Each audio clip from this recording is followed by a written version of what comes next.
வணக்கம். கரூர் சம்பவத்துக்கு பிறகு தவேக கட்சி தலைவர் விஜய் கிட்டத்தட்ட ஒரு 50-55 நாள் கழிச்சு வந்து காஞ்சிபுரத்துல ஒரு அரங்குல வந்து இன்னைக்கு மக்களை சந்திச்சிருக்கிறாரு. 2000 மக்களை வரவழைச்சு சந்திச்சிருக்கிறாரு. அவங்களுக்கெல்லாம் வந்து QR கோடு மூலமாட்டு அனுமதி வழங்கப்பட்டிருக்கு. வேற யாரும் உள்ள புகுறாத அளவுக்கு அந்த கல்லூரி முழுவதும் வந்து அந்த தகர சீட்டை வச்சு அடைச்சி பாதுகாப்பு பணியில அது வந்து ரொம்ப சேஃபா வச்சிருந்தாங்க அந்த காலேஜ். இப்போ வந்து தலைவர் உள்ள வந்து 2000 பேருக்கு தான் அனுமதி, வேற யாரும் கிடையாது. 2000 பேரும் உள்ள வந்து அனுமதி வச்சிருக்கிறாங்க. அப்புறம் வந்து அவங்க வந்து என்ன சொல்லியிருந்தாங்கன்னா, குழந்தைகளை வந்து கூட்டு வரக்கூடாது, கர்ப்பிணி பெண்கள் வரக்கூடாது அப்படின்னு சொல்லியிருந்தாங்க. அதே மீறி வந்து கை குழந்தைகள்லாம் கூட்டு வந்திருந்தாங்க. கர்ப்பிணி பெண்களும் வந்திருந்ததாட்டு சொல்லப்படுது. அந்த கை குழந்தைகளை கூட்டு வந்திருந்தவங்களை வந்து அவங்க புஷி ஆனந்த் என்ன பண்ணியிருந்தாருன்னா, நாங்க இதான் ஏற்கனவே சொல்லியிருந்தோம் இல்லையா, மறுபடியும் ஏன் நீங்க இந்த மாதிரி கை குழந்தை கூட்டு வந்திருந்தீங்க அப்படின்னு கேட்கிறாரு. அதுக்கு அவங்க வந்து எங்களை விட எங்க குழந்தைகள்லாம் விஜயை பார்க்கணுங்கிற ஆர்வத்துல இருந்தாங்க, அதனாலதான் நாங்க கூட்டு வந்திருக்கிறோம் அப்படின்னு சொன்னாங்க. அதுக்கு வந்து விஜய் இப்போ புஷி ஆனந்த் வந்து அவர் வந்து முற்றிலுமா மறுத்துட்டாரு. இல்ல அனுமதிக்க மாட்டோம், இது வந்து உள்ளுக்க குழந்தைகளை கூட்டு போறது வந்து நல்லதாட்டேன படல, அனுமதிக்க மாட்டோம் அப்படின்னு சொல்லி அவங்களுக்கு தனியாட்டு ஒரு அறை கொடுத்து அவங்கள வந்து அங்க உட்கார வச்சுட்டாங்க. முடிஞ்சவங்களை குழந்தைகளை பார்க்க வேற யாரும் இருந்தாங்கன்னா அவங்கள நீங்க பார்க்க வச்சுட்டு நீங்க உள்ள வரலாம் அப்படின்னு சொல்லி அவங்களுக்கு தனியாட்டு ஒரு பாதுகாப்பு கொடுத்து அவங்கள வந்து உள்ள சேஃபா வச்சுட்டாங்க. அதுக்கு பிறகு நடந்த சம்பவங்களை பத்தி பார்ப்போம். முதல்ல விஜய் என்ன சொல்றாருன்னா,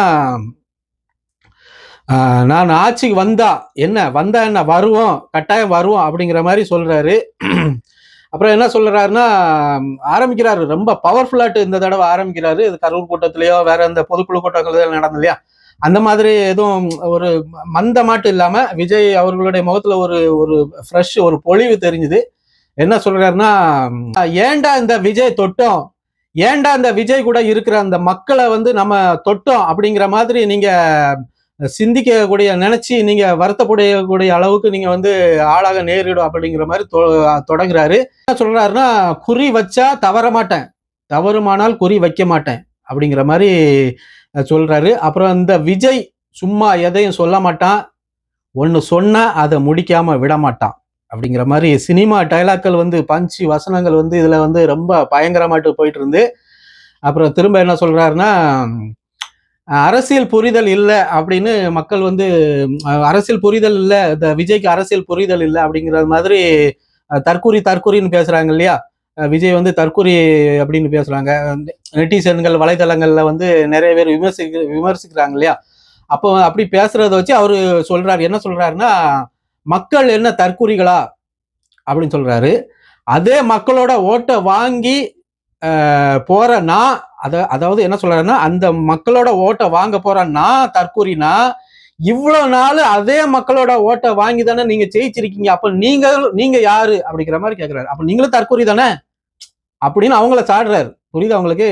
திமுகவையோ அந்த இதுக்கு முன்னால வெற்றி பெற்று வந்தாங்க இல்லையா, இப்ப அவரை விமர்சிக்கிறாங்க இல்லையா, அவங்களே வந்து அவர் சாடுறாரு. அப்ப நீங்களும் தற்கூரி தான் அப்படிங்கிற மாதிரி அவர் பேசுறாரு. என்ன சொல்றாருன்னா, இந்த தற்கூரிகள் எல்லாம் சேர்ந்துதான் வாழ்நாள் பூரா விடையே கண்டுபிடிக்க முடியாத அளவுக்கு ஒரு கேள்விக்குறியாக மாற்ற போறோம் நண்பா, நண்பீஸ் அப்படின்னு அவரு ரொம்ப அப்படி ஒரு வேகமாட்ட ஒரு இன்னைக்கு கொஞ்சம் ஃபாஸ்டாட்டு ஒரு ஒரு வீரியமாட்ட ஒரு பேசிட்டு இருந்தாரு. இன்னைக்கு என்ன சொன்னாருன்னா, அதாவது நாங்கள் ஆட்சிக்கு வந்தா என்னெல்லாம் செய்வோம் அப்படிங்கறத வந்து நாங்க பின்னாட்கள்ல வரக்கூடிய நாட்கள்ல வந்து தேர்தல் அறிக்கையாட்டு நாங்க கொடுக்க இருக்கிறோம், அது கூடிய சீக்கிரம் நாங்க கொடுப்போம் அப்படிங்கிற மாதிரி சொல்றாரு. இப்போ வந்து ஒரு சில முக்கியமான விஷயங்களை என்ன செய்வோம் அப்படிங்கிற மாதிரி அவர் சொல்லியிருந்தாரு. அந்த மீட்டிங்ல சொல்லியிருந்தாரு. என்ன சொல்லியிருந்தாரு அப்படின்னா, ஒண்ணு நிரந்தர வீடு கண்டிப்பா எல்லாருக்கும் வந்து கம்ப்ளீட்டா எல்லாருக்கும் வந்து வீடு இருக்கணும் அப்படிங்கிற மாதிரி சொல்லியிருந்தாரு. ரெண்டாவது வந்து என்ன சொல்லியிருந்தாருன்னா, மோட்டார் சைக்கிள் பைக்கு வீட்டுல எல்லாருக்கும் வந்துமே பைக் இருக்கணும், காரும் வந்து எங்களுக்கு அது வந்து ஒரு ஆசை தான், ஆனா வந்து மோட்டார் சைக்கிள் ஃபர்ஸ்ட் எல்லாருக்கும் இருக்கிற மாதிரி சொல்லியிருக்கிறாரு. காருக்கான பொருளாதாரத்தை, அந்த கார் வாங்கக்கூடிய பொருளாதாரத்தை மக்களுக்கு நாங்க வந்து ஏற்படுத்தி கொடுத்துருவோம். அந்த வசதியான பொருளாதாரத்தை வந்து கார் வாங்கக்கூடிய அளவுக்கு உண்டான பொருளாதாரத்தை வந்து அந்த வாழ்வாதாரத்தை வந்து மக்களுக்கு வந்து நாங்க ஏற்படுத்தி கொடுத்துருவோம் அப்படிங்கிற மாதிரி சொல்றாரு. அப்புறம் மூணாவது என்ன சொல்றாருன்னா, மினிமம் டிகிரி படிச்சிருக்கணும். அதாவது வீட்டுல எல்லாருமே வீட்டுல உள்ளவங்க எல்லாருமே வந்து மினிமம் டிகிரி படிக்கக்கூடிய அளவுக்கு வந்து கல்வி வசதியை வந்து கல்வியை வந்து நாங்க உயர்த்துவோம் அப்படிங்கிற மாதிரி அவரு சொல்லியிருக்கிறாரு.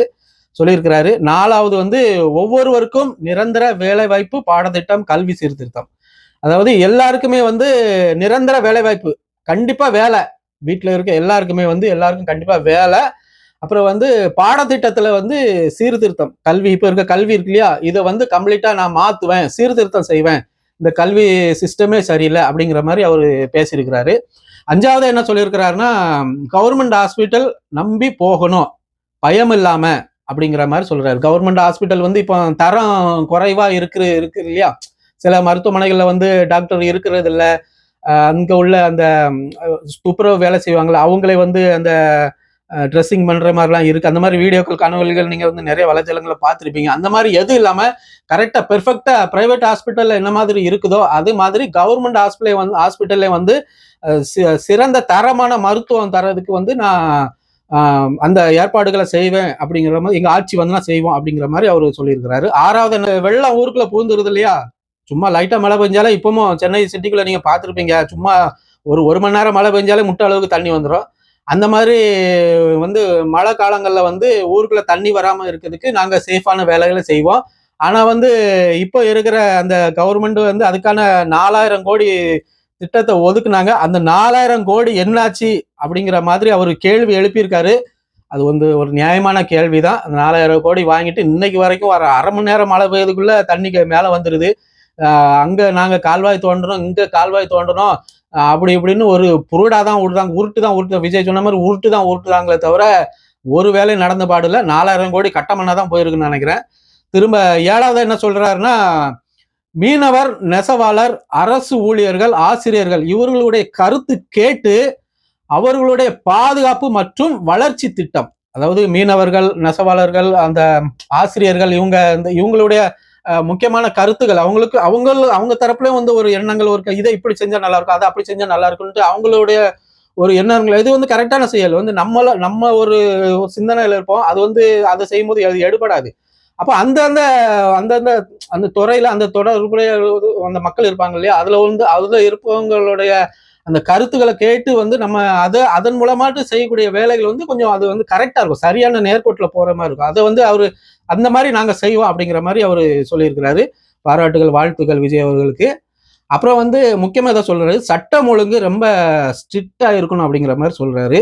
இப்ப இருக்க சட்டம் ஒழுங்கு உங்களுக்கு தெரியும். அவரு குறிப்பா இதை குறிப்பிட்டு சொல்றாரு, பெண்கள், அக்கா, அம்மா, குழந்தைகள் இவங்களுக்கு வந்து தேவையான பாதுகாப்பு முக்கியமாட்டு வழங்கிடணும். முக்கியமாட்டு ஏதோ பெண்களுக்கு வந்து முக்கியமான ரொம்ப ஸ்ட்ரிக்டாட்டு பாதுகாப்பாக இருக்கணும் அப்படிங்கிற மாதிரி சொல்றாரு. அண்ணா யூனிவர்சிட்டியில ஒரு சம்பவம் நடந்துச்சு இல்லையா, ஒரு பொண்ணுக்கு, அதே மாதிரி சம்பவம் நடக்காம இருக்க பார்த்துக்கணும். அப்புறம் கோயம்புத்தூர்ல இப்போ நீங்க பார்த்துக்கோங்க, ஒரு 2 வாரத்துக்கு முன்னாடி கோயம்புத்தூர்ல வந்து ஒரு பெண்ணை வந்து ஒரு பையனை அடிச்சு போட்டுட்டு ஒரு பெண்ணை வந்து 3 பேர் பாலியல் பலாத்காரம் செஞ்சு சிறைச்சு போட்டு போனாங்க இல்லையா, அந்த மாதிரி வந்து இனிமே என்னுடைய ஆட்சியில நாங்க ஆட்சிக்கு வந்தாக்கி அந்த மாதிரி வந்து எதுவுமே இருக்காது அப்படிங்கிற மாதிரி விஜய் வந்து உறுதி கொடுத்திருக்கிறாரு. இந்த மாதிரி பெண்கள் பாதுகாப்பு விஷயத்துல வந்து நாங்க ரொம்ப ஸ்ட்ரிக்டா இருப்போம், ரொம்ப பாதுகாப்பா இருப்போம். எங்களுடைய ஆட்சி அமைஞ்சதுன்னா நாங்க வந்து இந்த மாதிரி சம்பவங்கள், பாலியல் பலாத்காரம், கையை பிடிச்சு இழுக்கிறது, தாலி அறுத்துட்டு போறது, சும்மா ரோட்ல போற பொம்பளையில போயிட்டு இருக்கும் பைக்ல போயிட்டு அப்படி அறுத்துட்டு போறானுங்க இல்லையா, அந்த மாதிரி பிரச்சனைகள் எதுவும் இருக்காது, கற்பழிப்புகள் எதுவும் இருக்காது, கொலை கொள்ளைகள் எதுவும் இருக்காது எங்கள் ஆட்சி வந்து அப்படிங்கிற மாதிரி கிட்டத்தட்ட ஒரு 9-10 விஷயத்தை வந்து ஒரு தெளிவுபடுத்தியிருக்கிறாரு. இன்னும் வரக்கூடிய நாட்கள்ல வந்து அவரு நாங்க தேர்தல் அறிக்கையாட்டு அந்த ஒரு அறிக்கை கொடுப்போம் இல்லையா, நாங்க வந்து இதை செய்வோம் அதை செய்வோம், அதுல வந்து முழு விவரம் மட்டும் நாங்க கொடுப்போம், அறிக்கையாட்ட கொடுப்போம். அதுல வந்து நீங்க பார்த்து தெளிவடைஞ்சிக்கலாம்.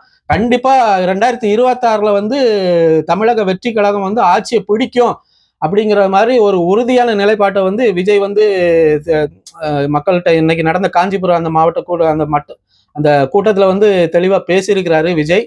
பார்ப்போம் அவருடைய எண்ணங்கள் வந்து நிறைவேறுமா, மக்கள் அவருக்கு வந்து வாக்கு செலுத்துவாங்களா, நம்புவாங்களா, மக்கள் வந்து விஜயை முதலமைச்சராட்டு தேர்ந்தெடுப்பாங்களா, அவர் வந்து 2026ல முதலமைச்சராட்டு விஜய் வருவாரா அப்படிங்கிறது வந்து வரக்கூடிய நாட்கள்ல பார்ப்போம்.